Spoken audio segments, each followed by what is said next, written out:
Ambition is not greed. Ambition is an eager desire to achieve, an eager desire to get ahead in life, to do more for your family, to prosper in health, wealth, and relationships. Ambition is a powerful force. The power of ambition turns hopeful wishes into reality. It leads you on the right course to the good life. Legitimate ambition says, I only want something at the service of others, not at the expense of others. If it is your ambition to be great, you must first find a way to do so by serving others. If it is your ambition to be wealthy, you must first learn how to give. If it is your ambition to be healthy, you must first learn to stop doing the things that can make you and others sick. Today, I will share with you, my friends, why ambition is at the core of every success. I encourage you to listen well and take notes on the information that is relevant to you. But remember, this is only the beginning. The insights you will learn from this program are seeds that have the capacity to lead to extraordinary achievement.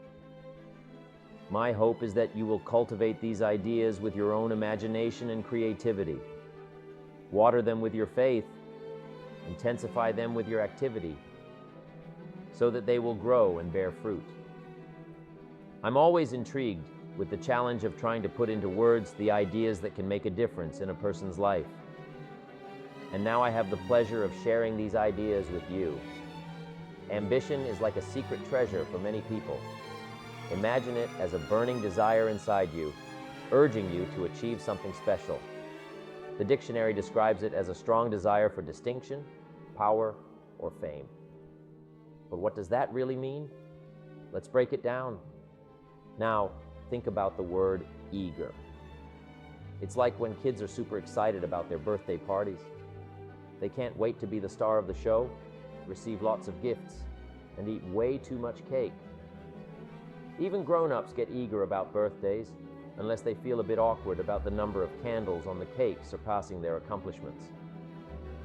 Being eager isn't just about birthdays, though.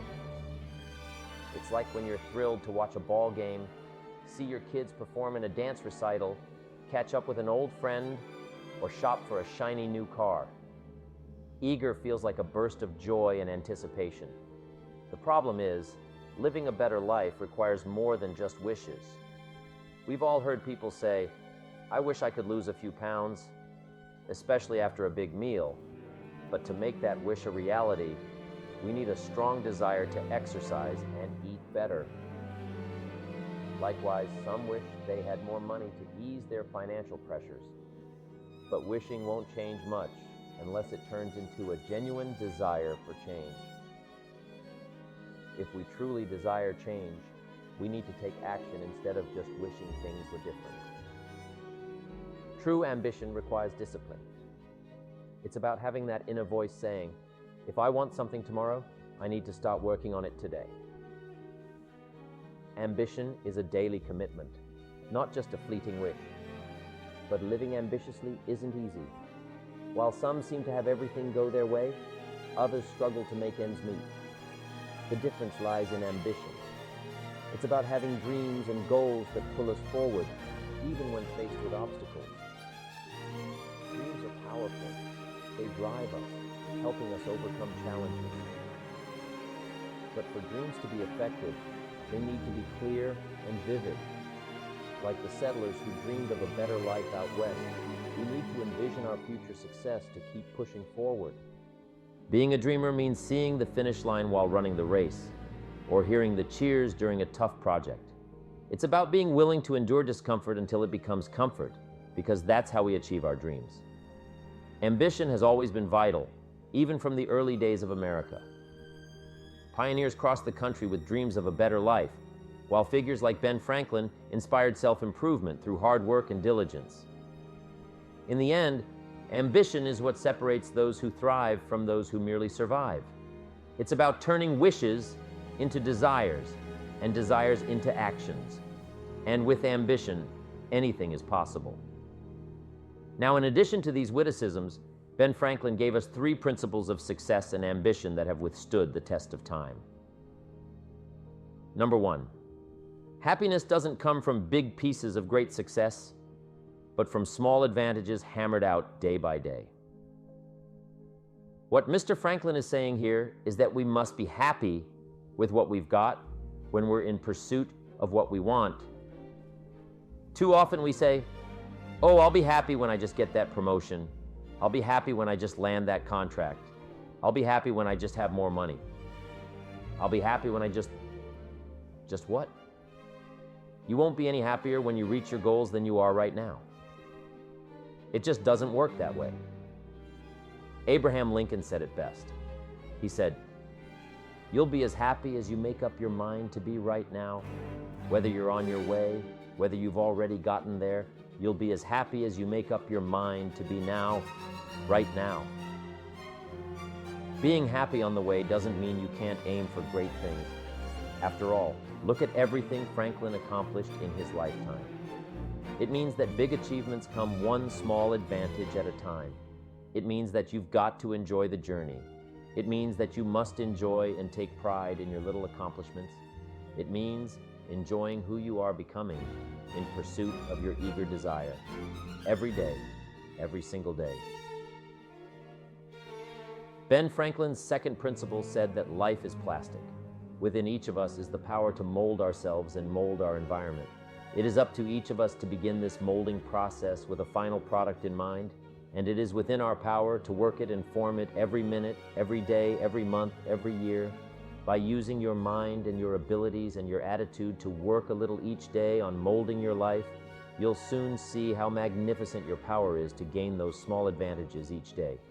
The little steps it takes to build up to success. Principle number 3. Success is a pleasure. Success is a pleasure. If what you are doing today isn't satisfying, gratifying, guess what? You're really not successful. If you are not fulfilled with what you are doing today, you cannot possibly be successful. It doesn't matter how many worldly possessions you may have, how many cars, how many toys, how much money. If you're not happy with your life as it is, you cannot be successful. Success means different things to different people. For a school kid, it might be getting a top score on a test. For a homemaker, it could mean having a happy family and a well-managed household. And for a professional, it might be closing a big deal or achieving recognition for their work. But one common trait among successful people is that they're happy with who they are and what they're doing. They feel content and satisfied with their lives. Success brings them joy. Take a moment to think about what you've accomplished today that makes it a successful day for you. It could be anything, big or small. Writing it down helps you recognize the good things that happen each day. Over time, you'll start to see patterns emerging. Developing this habit can guide you towards greater success and happiness. In short, Mr. Franklin shared 3 principles of success and ambition. Number 1, big achievements come one small advantage at a time, one step at a time, one day at a time. Number 2, you have the power to mold your life, to make it whatever you want, to shape it and reshape it. And number 3, success is measured through pleasure. This is the key one. Success is measured through pleasure. You've got to be happy along the way. You've got to learn to give yourself a pat on the back. Good job. You need to tell yourself, I'm proud of me today. You've got to be happy. You've got to learn to enjoy the process. These ideas are really just common sense. They're practical. And William James, a renowned American philosopher and psychologist, agreed. He founded a philosophy called pragmatism, which means being practical. It's about testing the validity of an idea by its practical results. Instead of just accepting something, you question it and judge its usefulness based on what it can do for you. One of the questions William James tackled was, what does it mean to be successful? After much thought, he described success as a combination of 2 things. Firstly, it's having an inner ideal and following it persistently with courage. This means setting a goal and having the determination to achieve it, no matter what. It's about promising yourself that you'll keep going until you've reached your goal, even if it takes a long time. Step by step, piece by piece. You keep going until you get there. Until is a powerful word. It means you'll never give up and you'll keep growing and learning along the way. Secondly, success involves outer achievement related to that ideal. While this is important, William James realized that the inner aspect is actually more crucial. As long as you're working towards your inner goal or dream, you have the potential for success. But if you give up on your inner vision, true success becomes impossible. Success is personal, and it's about taking small steps towards your goal for however long it takes. Let's take a moment to think about this. When you start achieving your goals, step by step, you'll notice changes happening around you. Maybe they're small changes, things you might not even notice unless you're paying attention. For example, if you're used to staying up late and struggle to get up in the morning for work, try making a small change like going to bed half an hour earlier. Over time, you might find yourself waking up in a better mood, getting more done, and finding it easier to work with the people around you. It all starts with making one little change and building on it every day. You see, you can't change what's happening around you without first changing what's happening within you. When you start changing how you think, how you act, and how you treat others, life will start responding to you in a positive way. You can apply this to any part of your life, whether it's your career, your relationships, or your personal habits. Start by asking yourself, what small changes can I make today? Maybe it's as simple as smiling at someone in traffic, greeting your colleagues with enthusiasm, or spending quality time with your family instead of zoning out on the sofa. When you focus on making others happy and improving their day, you'll find that these small acts add up to something meaningful. And remember, you can't do it alone. Success is not a solo journey. Take the time to appreciate and thank the people who support you, whether it's your colleagues, your family, or your friends. A little gratitude goes a long way. So, as you work towards your goals, don't forget to show appreciation to those around you and go the extra mile for them. It's not just about achieving success. It's about building meaningful connections and making a positive impact on others along the way. Once you've made up your mind to set sail towards your goals, go for it with all your might and stay focused on your new course. Don't let worries about the challenges, obstacles, or negativity deter you. Ignore what others may say and keep your eyes fixed on your destination. Even when strong winds blow against you, if you stay committed to your path, they will ultimately propel you forward towards your dreams and aspirations. Your determination will carry you through the stormy weather. There are countless inspiring individuals whose experiences we can learn from today. People who have faced adversity and emerged victorious. They may be famous figures or ordinary individuals with extraordinary stories, perhaps even someone you know but haven't heard their tale. These are people who had a vision early on, pursued their ambitions relentlessly, and turned their dreams into reality. For instance, consider the story of my friend's father. Despite being labeled as thrifty, he has a remarkable history that sheds light on his frugal habits. Raised in an orphanage after losing his father at a young age and being separated from his mother due to his behavior, he understood the value of seizing opportunities to avoid going hungry.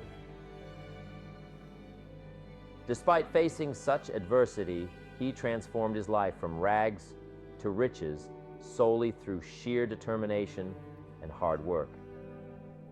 Starting as a vacuum cleaner salesman, he eventually pursued higher education, became a successful radiologist, and is now enjoying a fulfilling retirement, indulging in hobbies like fishing and riding his Harley. Stories of success surround us everywhere we look. Take the time to converse with these individuals or delve into their narratives. You might glean valuable insights and discover that they have already walked the path you are embarking on. When we think of Jesse Jackson, we often associate him with politics. However, Many of us are unaware of his earlier work with inner-city youth in the ghettos. Before seeking votes on the streets, Jackson delivered a powerful message to these young people. I am somebody. His aim was to instill in them the belief that ambition is essential for being a good person. He emphasized the importance of striving to improve their lives and surroundings, as anything less would be a waste. Jackson recognized the significance of reaching out to America's youth before negative attitudes and habits became ingrained. His dedication to making a difference in the lives of disadvantaged young people is truly admirable. These principles taught by Jackson are equally applicable to each of us. When you wake up tomorrow and stand before the mirror, remind yourself that you are somebody, that you matter, and that you have the power to enact changes that will bring you closer to your ideal future. It's crucial to heed the words of motivational figures like Jackson, as lasting motivation is accompanied by education. Many of these individuals have documented their journeys in books, sharing their stories and the lessons we can all learn from them. Imagine you're planning a short trip for the weekend to a place you've never been before. Wouldn't you seek advice from someone who has been there? You'd ask about the best route, safety tips, what to bring, places to explore, and potential pitfalls to avoid. Similarly, in life, by listening to those who have traversed the path you aspire to take and learning from their successes and failures, you can enhance your own journey and make it more fulfilling. Listening to the stories of others can be motivating, captivating. They can provide that extra push you've been looking for. They can demonstrate what the power of ambition is truly all about. They've been there. Their knowledge is valuable. And when you use that knowledge and motivation to take action, you'll gain momentum. Eventually, you will find that the key to motivation, true motivation, is right there inside you. You won't have to look elsewhere to get pumped up, turned on, charged up. With the right knowledge behind you, you will learn how to motivate yourself. With the right knowledge, you will find yourself becoming inspired on your own, by your own learning, by your own discovering. You won't have to hope that somebody comes along to turn you on in the morning. They might not show up. You'll find that your journey of pursuit is the best alarm clock in the world. Joseph Epstein wrote a book called Ambition. In his book, Epstein defines ambition as the fuel of achievement. He says that everybody has a need for achievement, to do well, to get somewhere in life, to be better. To achieve achievement means moving forward. And in order to move forward, you must be motivated, inspired, ambitious. You must have dreams and goals that create ambition. Good ambition, positive ambition. Now, ambition does not mean being greedy. It does not mean being selfish. It does not mean getting ahead at the expense of others. Ambition is not greed. Ambition is not avarice, an all-consuming desire for wealth. Ambition is not hoping you can win at the expense of others. Do you suppose Judas was ambitious? He ended up with 30 pieces of silver, a fortune in those days. Was Judas successful because he had all that money? No. Judas sold out. Was Judas happy when it was all over with? No. The money didn't make him happy. What he did to get the money certainly didn't make him happy. What Judas became in the pursuit of his fortune caused him to end his own life. What drove him was not ambition. Ambition is not greed. Ambition is an eager desire to achieve, an eager desire to get ahead in life, to do more for your family, to prosper in health, wealth, and relationships. Now, desire does not always translate into ambition. Desire is what you want for yourself. A bigger house, a better car, a fatter bank account, a better life. I desire to have these things. Ambition is how you get there. Desire is sometimes healthy. Desire is sometimes unhealthy. Desire might say, I want the tallest building in town. The destructive side of desire might urge you to tear all of the other buildings down. I guess that's one way to do it. You might get away with tearing down the first one and maybe the second one. But in your desire to tear them all down, sooner or later, some guy is going to be standing out in front of his building saying, I'm on to you.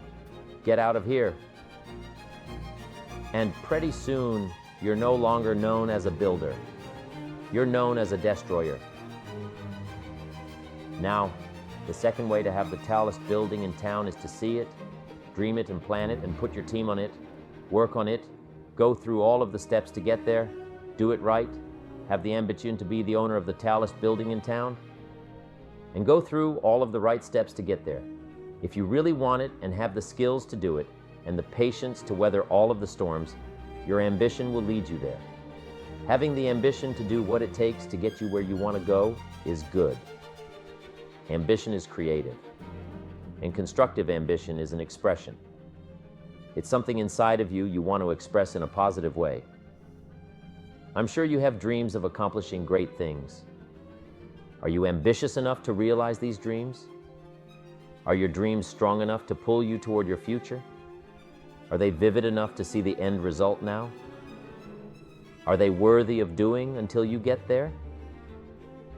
What are your reasons for creating these dreams? Reasons vary from person to person. I bet if you did a little soul searching, you could come up with a fairly strong list. The list of reasons why is it so important to achieve these dreams. What are you trying to express? These reasons for accomplishing great things are different for everybody. There are personal reasons, sometimes uniquely personal reasons. Some people do well for the recognition. Some people do well because of the way it makes them feel. They love the feeling of being a winner. And that is one of the best reasons. Once in a while I hear someone say, "If I had $1 million, I'd never work another day in my life." Hey, that's probably why the good Lord sees to it that he doesn't get his million, because he would just quit. Family is another reason, a motivator for doing well. Some people do extremely well because of other people, and that's a powerful reason. Sometimes we will do something for someone else that we would not do for ourselves. I know a lady who was getting back on track from financial disaster. Even though she didn't have much of anything left, her primary motivator was to keep her daughter in private school, an expensive one of the best in the country. Although her goal was to financially surpass where she was before her economic fall, her main reason to work all of those extra hours was to give her little girl the best possible education. As you can well imagine, wanting to do something for someone else led her to all sorts of other accomplishments as well. How fortunate are the people who find themselves greatly affected by someone else? It's powerful. What has you getting up early, hitting it hard all day, and staying up late? What has you inspired? What are your reasons for doing well? What's at the core of your quest? What is the power behind your ambition? Think about it, jot it down, do some soul searching. Define your reasons so they will work better for you. So now we have determined that it's in your best self-interest to be ambitious. Self-interest, self-preservation. As human beings, we can't help but be interested in our own self-preservation. We can't help but be self-interested. It's one of the strongest urges we have. Interested in our preservation, interested in our development, interested in our success. There's certainly nothing wrong with self-interest, but here's the catch. Self-interest must be enlightened as to what truly serves us best. Realizing that self-interest is acceptable was a huge relief for me. We're not talking about selfishness here. We're talking about self-interest. But not just any self-interest. It needs to be enlightened and educated. Self-interest should aim to benefit from serving others, not at their expense. When self-interest starts to harm others for personal gain, it veers into greed and evil territory. It's like saying, "I win, you lose." This marks the beginning of a dark path in human nature. Enlightened self-interest, on the other hand, seeks to benefit while also serving others. Let me share a story my friend told me about a person she hears from every few months. This guy calls to ask for donations for food baskets for homeless families. My friend gladly donates because she herself was once homeless and understands their plight. She made sure the group he represents is legitimate. But after a couple more calls from the same guy, she started chatting with him about other things. It turns out he's in a tough spot himself. He's broke, living in a hotel, and searching for any construction or odd job he can find. However, what's remarkable about him is that he spends 2 or 3 hours every night calling people to raise money to feed the homeless from his hotel room. While many would suggest he use those hours to work more jobs, he believes it's crucial to help those in need despite his own struggles. He's grateful for having a roof over his head and enough to feed himself. Every time my friend talks to him, she notices he's making progress. He's paying off debts and starting to save money, with plans to move into an apartment soon. Now recently, an interesting thing happened. My friend was talking with an associate of hers. She's single, lives in a big house, needs to find a handyman to help her out on a regular basis, someone who can build an addition onto her house. So my friend told her about this guy. The only reason this guy ended up being hired was that my friend's associate was touched by his dedication to service, while he himself was down and out. Service, success at the service of others. Now this guy isn't rich by any stretch, but through my friend's network, he now has constant work doing things around several people's houses, and now he's in a place of his own. And guess what he does every night? He's still making phone calls to get money to feed the homeless. What great character this man has. Enlightened self-interest leads to wealth. Self-preservation leads to poverty. Somebody says, well, I can't be concerned about other people. I have to pay attention to myself. Well, then you'll always have to. Somebody says, I can't be concerned about other people's bills. I've got enough worries trying to pay my own. Well, then you'll have to worry about them for the rest of your life. The best way to get that monkey off your back is to turn your attention around. Once I understood some of this stuff, I'm telling you, it revolutionized my whole life. Now, self-interest is okay, yes, but here's what self-interest must be. If you truly want to be happy, it must be enlightened. It says, don't keep your attention on yourself. If you want your life to work out, well, turn your attention to others. In your own self-interest, be enlightened. Truly act in your own self-interest by making an investment in service to others. Next, if you wish to receive, there's nothing wrong with wishing to receive. It's part of self-interest. But here's the enlightened part. If you wish to receive, you must give. Some people say, if you give, it's gone. No, not if you're educated. If you're stupid, yes, it's gone. But if you're enlightened, chances are if you give, you've invested. And what do we expect an investment to do? Return. Get back what you put out? No. We expect it to return. Multiplied bigger, greater, better. My father taught me something valuable. Son, always do more than what you get paid for. Some might disagree with that, saying it could disrupt the system. But I know they're mistaken.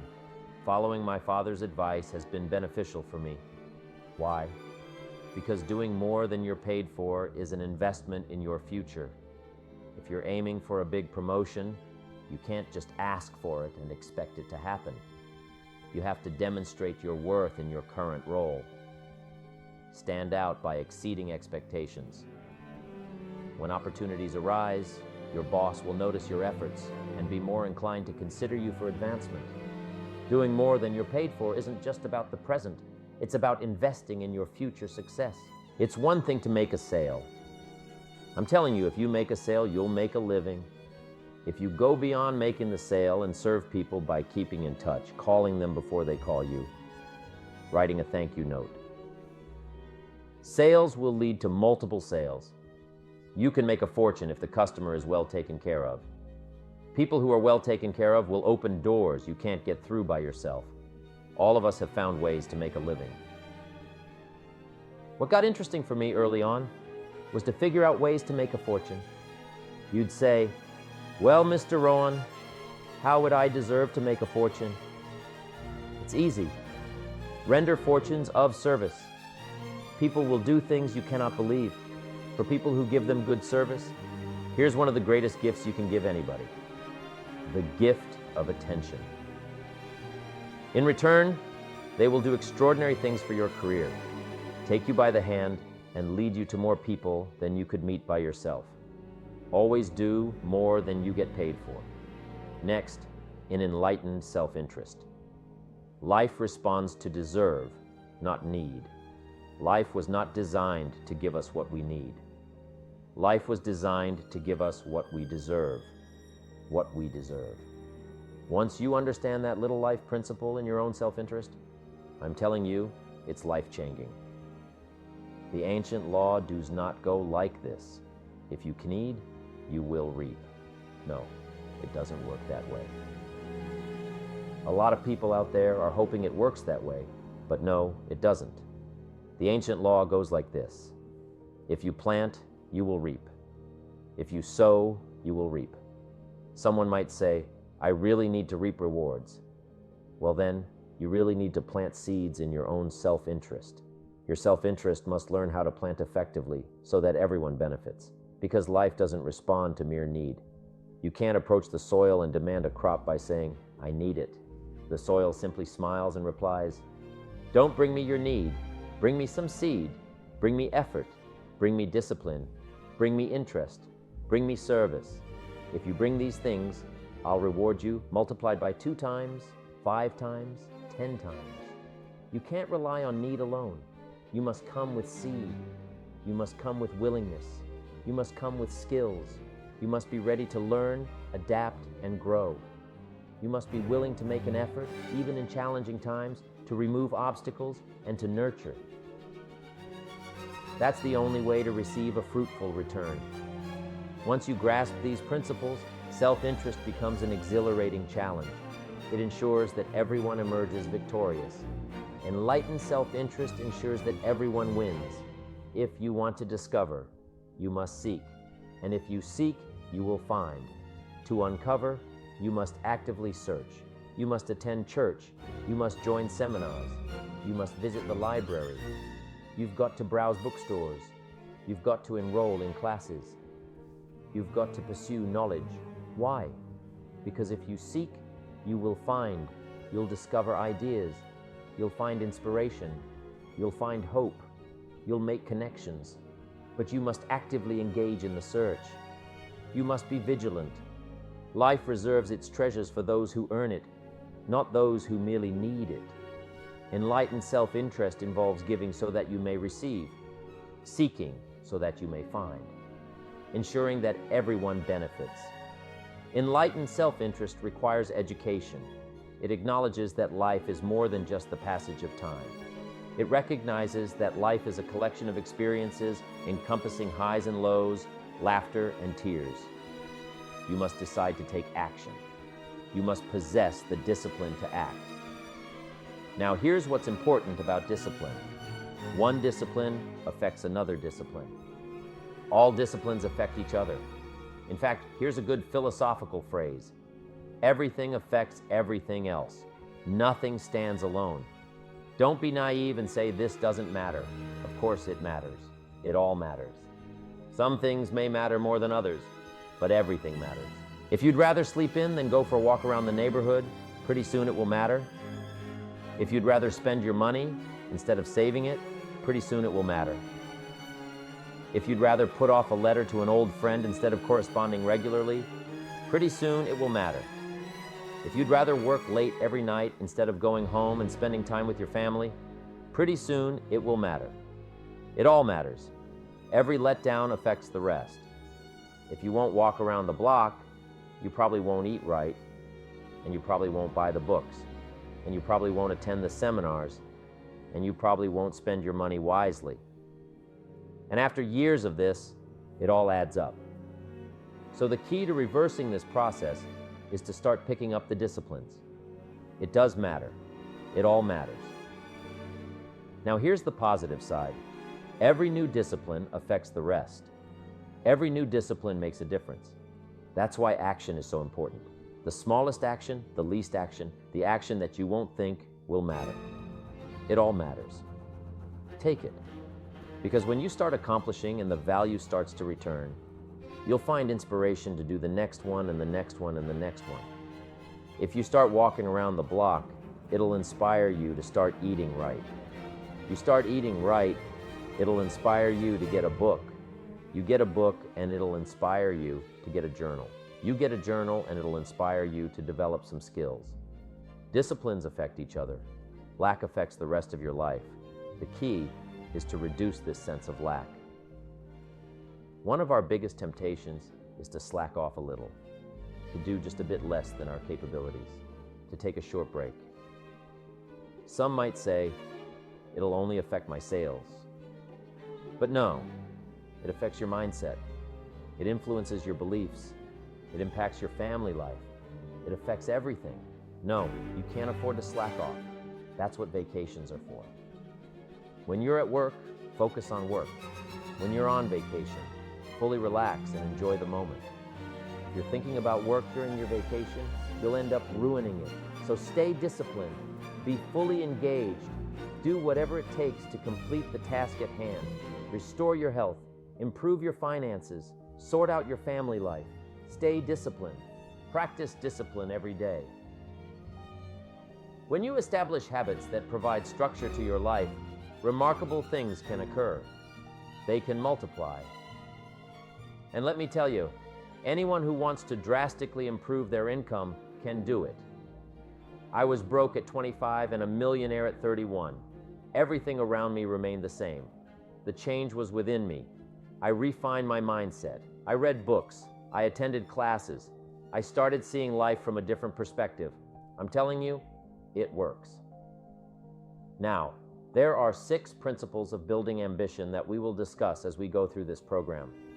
These principles work together, creating and directing energy, directing your energy toward achievement, directing your energy toward self-expression. Right now, we'll touch on the 6 principles in definition only. And later in the program, we'll get into each one separately. Here they are, the 6 principles of building ambition. Positive self-direction, knowing who you are and where you want to go. Accumulating the knowledge and being prepared for opportunities that come your way. Self-reliance, taking responsibility for your own life, taking responsibility for whatever happens to you.